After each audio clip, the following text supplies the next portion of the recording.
Hey, welcome back to the Big Book Deep Dive here on Progress and Perfection. You can find more information on our website. You can contact us. All the links for that will be in the description below. My name is Eamon. I'm joined by my good friend John. Here we go. Life on life's terms, brother. That's right. Sickness, work, family, work, sickness, the blessings of sobriety, concussions. John had a concussion since last we spoke. I had a concussion. I did. He was concussed. Concussed himself. I concussed myself. It's not the first time. Probably won't be the last. May not be the last. But I was concussed. But I think I'm okay. We think so. I think I know where I am. We think so. Okay, so we're back on step 10. Finished up step 9. We're on 10. Yeah. Shut her down last time with the promises. You did. I'll pick us up this week. And you can pick us up here at step 10. In 10, this is on page 84 of the Big Book. This thought brings us to step 10, which suggests we continue to take personal inventory and continue to set right any new mistakes as we go along. We vigorously commenced this way of living as we cleaned up the past. We've entered the world of the Spirit. Our next function is to grow in understanding and effectiveness. This is not an overnight matter. It should continue for our lifetime. Continue to watch for selfishness, dishonesty, resentment, and fear. When these crop up, we ask God at once to remove them. We discuss them with someone immediately and make amends if we've harmed anyone. Then we can resolutely turn our thoughts to someone we can help. Love and tolerance of others is our code. I mean, this is the nutshell of step 10, right? This is it in a nutshell. My sponsor had always told me, the way he thought about this was as an encapsulation of the previous 9 steps. It's like, this is how we go out into the day, one day at a time. Like, this is one day at a time, how to live. Right. And we take what we learn. I can't, he can. I think I'll let him. 1, 2, 3. Yep. We've learned how to take inventory and confession and stuff in 4 and 5, and then how to try to turn these things over to him in 6 and 7, and how to make things right on an ongoing basis in 8 and 9. Mm-hmm. Like that's just the workings of 10. Yeah. And I think like you can probably link a worksheet or whatever, because I know a lot of people will do like 10-step inventory worksheets at the end of the day. Just as a way to especially get into the rhythm of doing that 10-step. And I think those worksheets are certainly helpful because it does encapsulate the big 4, just like selfishness, dishonesty, resentment, and fear. For some of us, there's other ones that you include in there. There's other like sinful behavior that haunts me that I try to include in my sort of list, like lust, idolatry, those types of things, and just sort of allow those to be these sort of generic headers that then I do a self-examination of, where have I been selfish throughout today? Oh yeah, here. Oh yeah. There was that time I didn't let that guy over in traffic, and I say that purposefully because it's the little simple things that we need to be mindful of on a regular basis that contribute to that attitude, that sort of alcoholic attitude that we can get into. But I think you're right. Like you said it perfectly. This is how you live it out day by day, engaging in like recovery. And I think like 10-step inventories are a great way to keep your toe dipped into sobriety each and every day. Tell me what that looks like for you. Is what you described something that you are doing like daily, multiple times a week, like instinctually? Is that part of before you hit the bed at night, you're doing that, or are you doing it through the day? Right. What's it look like? Yeah. So for me, it's a nightly thing. It's incorporated into like a nightly prayer routine. It's just part of my prayer. And I think, what I probably did was incorporate this back in treatment when I was beginning to make, like daily habits and daily routines. Yeah. And, after being introduced to the 12 steps and recognizing, this is like sort of a daily confessional step that I get to do, it just sort of seamlessly worked into the process. And so, for me, it's a nightly thing. every night I check myself and ask the Lord to shine light in these areas, ask the Lord to forgive me in these areas. And typically things will come into my heart that I previously would have been unaware of. And I sometimes I equate that with the people I work with as like termites. They're small and they're tiny, but if they're not dealt with, they just end up just eating your whole entire like brain alive. And so, for me, it's a crucial part of my overall day-to-day ability to be sober-minded. Well, and the thing with the traffic is a great example of that, because it's really easy to have the tendency to be like, whatever, like I'm not going to beat myself up over because I had bad thoughts or I flipped somebody off and if they didn't see it or something. Mm-hmm. But that's exactly what I thought was these little small things are the eroding parts of, call it the drunk world versus the sober world, that will really eke away at my sober-mindedness. Right. If I don't address them. Right. And it's not that one thing is like the crucial thing and like, oh, I got to experience all the shame and guilt over it. But to your point, there's this accumulation, the slow snowball, and once it gets rolling, it's hard to stop, and before you realize it, like, you're screaming at your kids out of turn, or you're screaming at like coworkers out of turn, and people are like, what the hell's wrong with him? Yeah. And it's like, oh, I haven't kept myself in check for the past 3 weeks, So I do. I agree with you. I think it's a crucial part. What does it look like for you? It's not as purposeful in my night routine today. I had the same experience in treatment of like, they give you worksheets out the wazoo for every little thing there. Mm-hmm. And I definitely adopted like purposeful time of, okay, I'm going to do this in the evening. But today, as I'm thinking about it, and as I was kind of looking over this before you got here, it may be I need to look at this a little bit more because it's not something that's been I'm going to always go through this routine in the evenings like it used to be. Conversely, I've talked about my morning routine is very much ingrained. Right. And so I have no problem like ironing out these healthy spiritual habits. But 10 step for me looks more like, and the 12 and 12 addresses this more than it does here in the big book. It looks more like a spot check inventory for me to where it becomes an instinctual response. Yeah.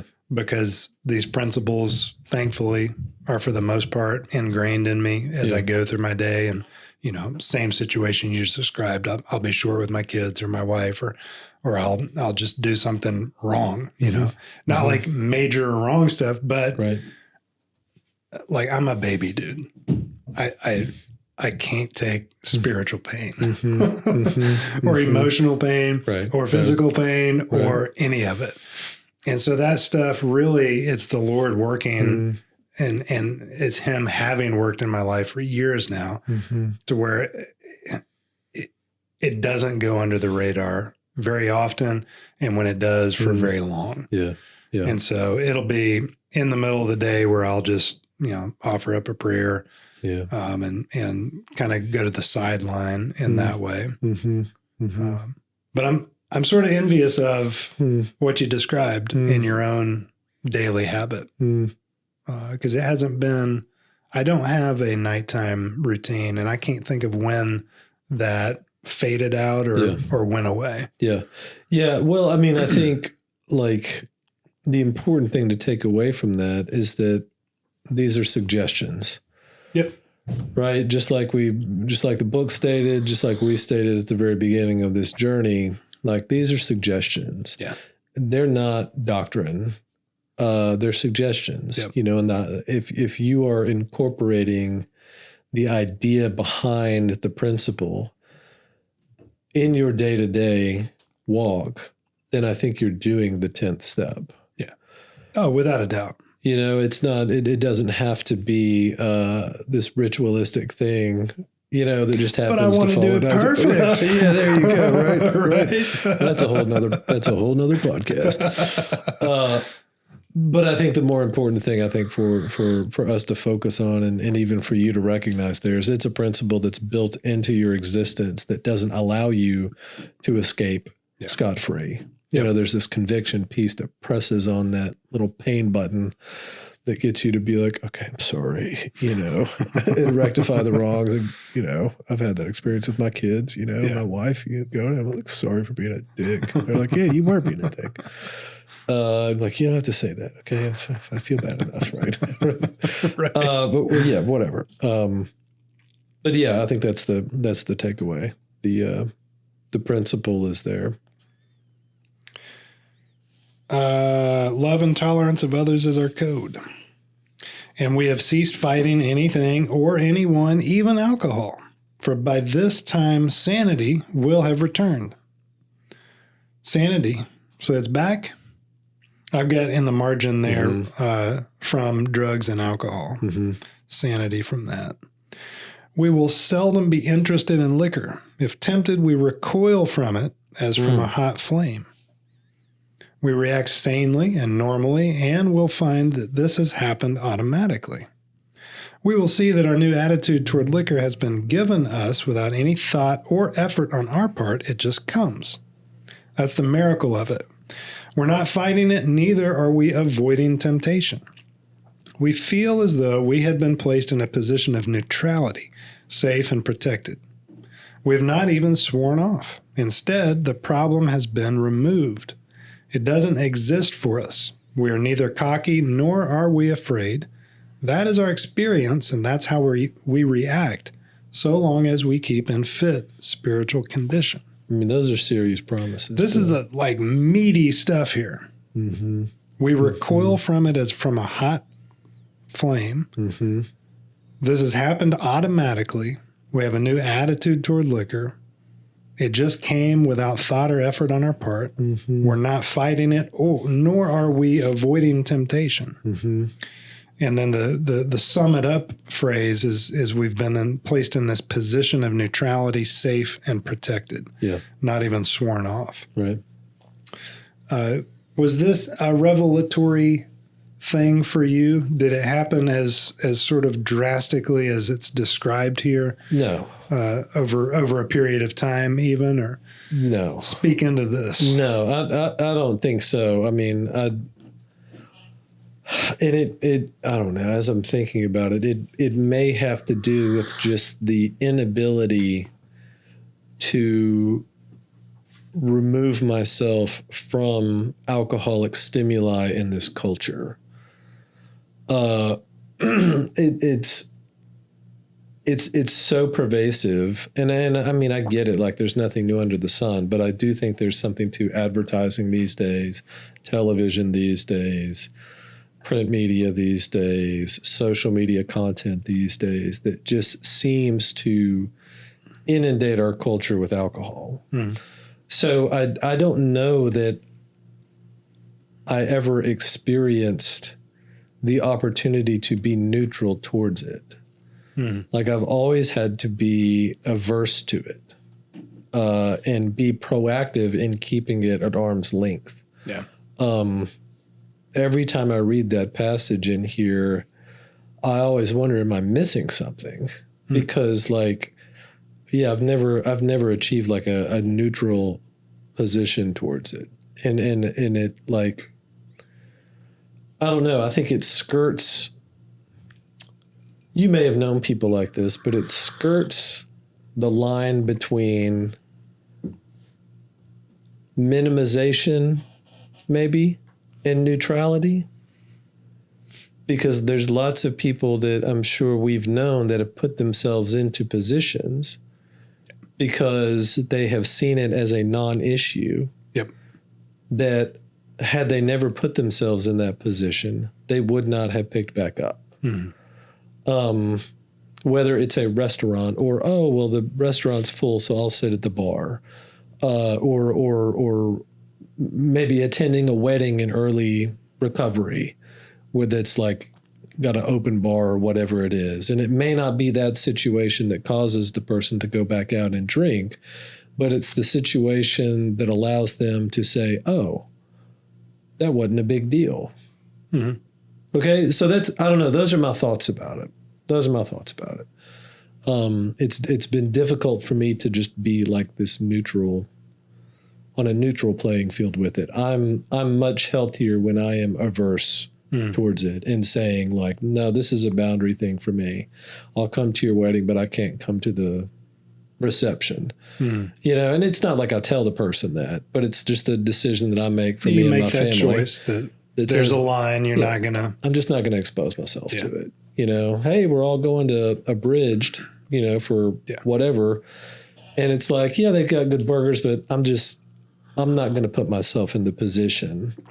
Not that I think I'm just gonna go wild and start drinking that second, but it's just, for me, it's just I find for me, I have to be a little bit more averse rather than neutral. Yeah. Yeah, that's the minimization. There's the line between that is kind of dim for me to distinguish. Because I think that I fell into a category of, I never did pick up in the years of, let's call it years 0 through like 7 of sobriety.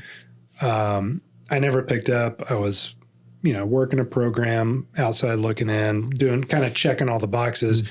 But I would come to this passage and attitudes like it just with, I'm, as long as I'm working as long as I'm in fit spiritual condition, which we're going to talk more in a second about, I can go anywhere, do anything, kind of using that in defense of doing stupid things. You know what I mean? In defense of being foolish with where I was choosing to hang out and with whom and what I was choosing to do. Yeah. Right. And so I found myself at parties I really didn't have, like I had some reasons to be there or excuses to be there, but not any really good reasons. Yeah. I went to concerts that were a lot of fun, but they could have gone south, with just the right mixture of personalities and situation. It could have been a much different outcome. Yeah. And I escaped all those. Escape's maybe the wrong word, but unscathed. Yeah. There was a wedding, actually. I came up here for a wedding, and I left that one early because of the exact scenario. Like, this is just not a place that I need to be. Yeah. Yeah. Like, it was not a good scenario. Right. Stayed for what I needed to stay for, and peace. But yeah, so that's like, I remember very many concerts. Like, I was going to see Tool, Perfect Circle, Radiohead, having a blast in those early years. Yeah. Yeah. But looking back on them now, it's like, maybe not all the wisest choices that I was making. Got through it sober, had some good times, but at what cost? At what at what risk? Sure. Yeah. And I don't know. I don't know that there's an answer to that. Yeah. I did experience, maybe to a greater degree than you've described, a sense of, I can go do this thing and then leave directly after, because I had rules and I updated my sponsor and stuff. Yeah. And I can do this with a plan of action to get out if I need to. And that was always my excuse going into whatever is, I'm taking my own car, and if I need to bounce, I'll bounce. Yeah. Yeah. Today, like thinking about life in the last 10 years since getting, really 12 since getting married, and then the last 8 since having kids, that's really been like an insulation. Yeah, for sure. Right. Of really just putting my stake down, and, and the move here to Knoxville out of Mississippi. Yeah. All those were huge life changes, and a further doubling down on what I choose to do and not do. Yeah. And, there's been a couple things, like we went to a concert a few years ago, and I'm very selective about just the cultural things that I'll participate in. Yeah. And the things that I'll, like, not to get too far off on a soapbox, and the things that I'll put into my mind. Correct. No, for sure. For sure. That is an extreme temptation of nothing like overtly evil, but those termites come Right. quickly and in flocks Right. with media, Right. from social media to television Right. to internet to games, For sure. all the above. For sure. Yeah, I totally agree with you. And I do. I think like having a wife and having kids really requires you to double down. Or not. Like Yeah. that's a fork in the road Well, for sure. a lot of people. For sure. Yeah. Yeah. And I think like maybe what you're describing there is a difference in our personalities. That like I know my personality and I have to be like risk averse when it comes to that type of thing. Yeah. Just because I know myself. So I can't, I have a really hard time using that language of neutrality. Yeah. I have to be like risk averse to it. Yeah. Just knowing myself and knowing my tendencies. So it very well could be a difference just in people's personalities, in your personality and my personality when it comes to that type of thing. But I don't know. I think the bigger thing is like just like with the whole step 10 thing, like as long as you're doing it, as long as you're taking the inventory, as long as you are your heart posture is one that is more towards sober mindedness and like sober lifestyle. Yeah. I don't know that that's necessarily a bad thing. Yeah. You know, but like just a ridiculous story just about this, just your idea of spiritual fitness. Cause I can remember this clear as day. I can remember being like maybe in a restaurant or somewhere back in Mississippi. And this dude, I think he might've been one of the counselors at Copac. Okay. And like I was out to eat or whatever. And I look over at his table and he's drinking a beer. Okay. And I was like, and I looked at him and I was like, and he turns it around and it's a non-alcoholic beer. Oh, interesting. Yeah. Yeah. But it's like that idea to me of almost like spiritual fitness and neutrality, like taken advantage of. Like, bro, I'm going to skirt the line because I'm so spiritually fit. I'm going to sit here and drink this nasty ass, first of all, but non-alcoholic beer. Yeah. You know, I can remember that like it was yesterday and just being so confused by that. Like, huh? What? I don't get it. Yeah, just so confused. I don't know. It was so confusing to me. But it was ridiculous. I can't remember that guy's name. Lucky for you, I'm not throwing you under the bus, whoever you are out there. All right, let's talk about our spiritual conditions some more. It's easy to let up on the spiritual program of action and rest on our laurels. What are laurels? That's a great question.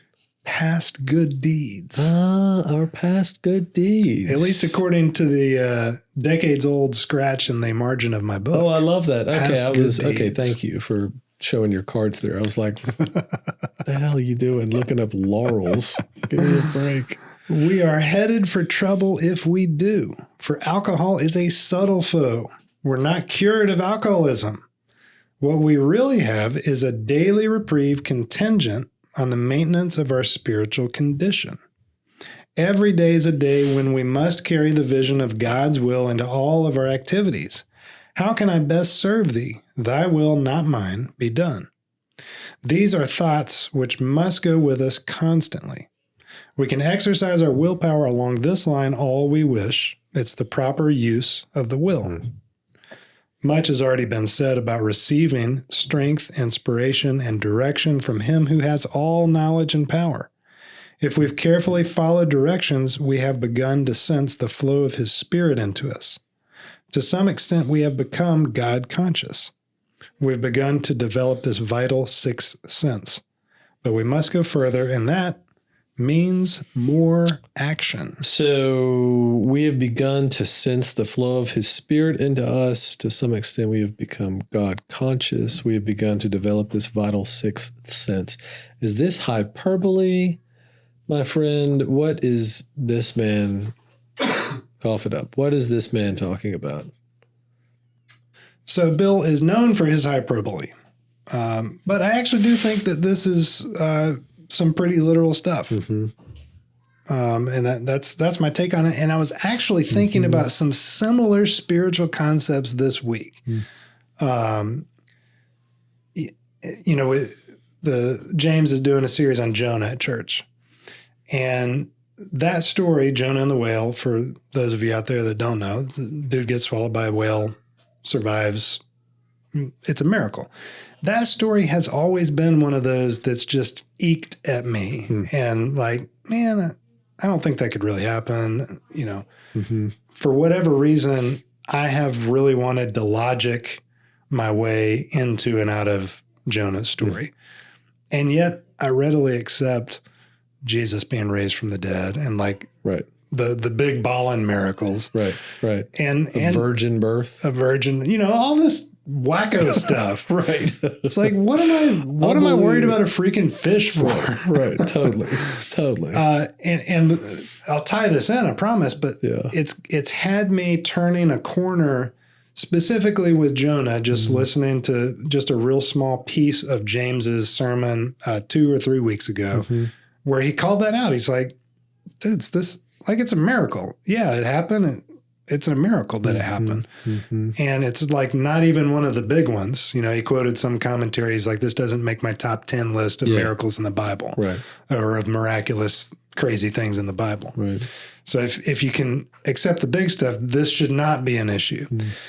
And the leaf that it turned, or the page that it turned for me in my walk, is like, yeah, I do believe some crazy stuff. And I do that out of faith, not out of logic. And there's logic to back up these things too, but that's not the basis of it. The basis is faith. And in the same way, these hyperbolic,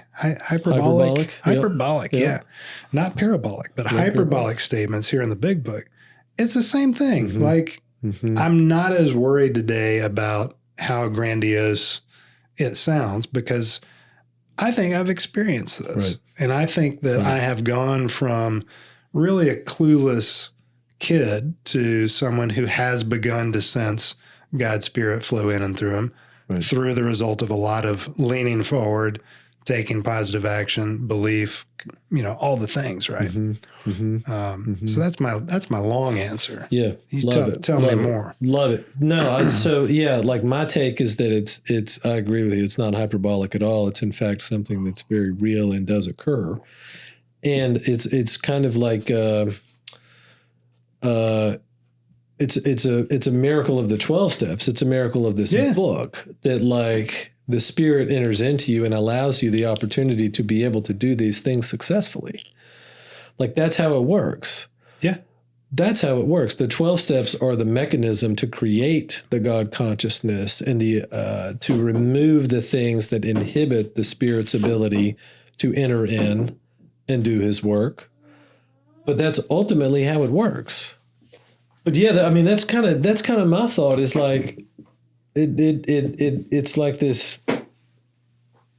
Yeah, the steps are the mechanism that allows the opportunity to experience the presence of the Lord.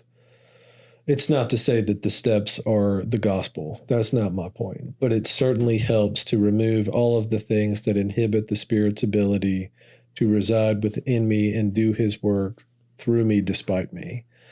And so to me, it makes total sense. To me, it's like, absolutely. Sense of the flow of his Spirit into us. Absolutely. The extent we have become God conscious. Absolutely. God gave us the gift of consciousness. We're image bearers, imagers of him. So absolutely we share this consciousness, and it can be called a God consciousness. Develop the sixth sense. Sure. Call it whatever you want. I'll call it a sixth semantics. Sense. I'm down with that. Whatever, you know? So to me, it makes total sense.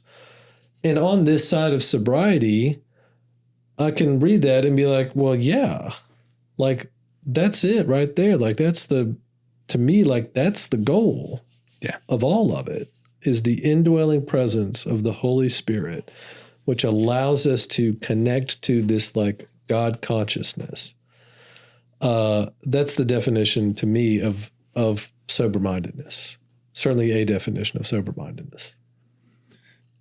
The doctor's opinion, XXIX. This is repeated over and over. They're talking about relapse and everything, unless an entire psychic change can take place. Like from the beginning of the doctor's opinion that prefaced the book that outlays these steps, this has been the goal. Like very objectively, like we need a complete rearrangement of our ideals, a psychic change, a spiritual awakening.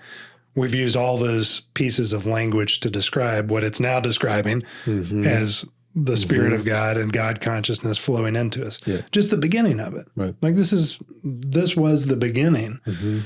And I felt that to a small degree when I was back here, like at this point in the book, in the steps for the first time. Right. You know, and I don't know if I can't remember if I would have labeled it like that, except for the fact that I was just regurgitating what it told me I was feeling, so I would describe it that way. Right. But bro, that's the great irony. Is that you do the 10th step every day.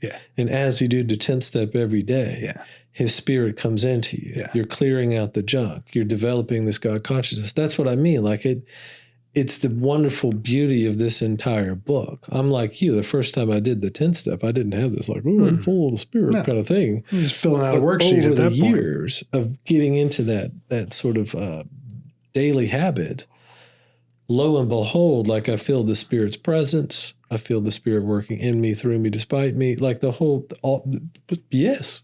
Yes, absolutely. In summary, yes. Yes, right. Yes, this is true. This is exactly what happens.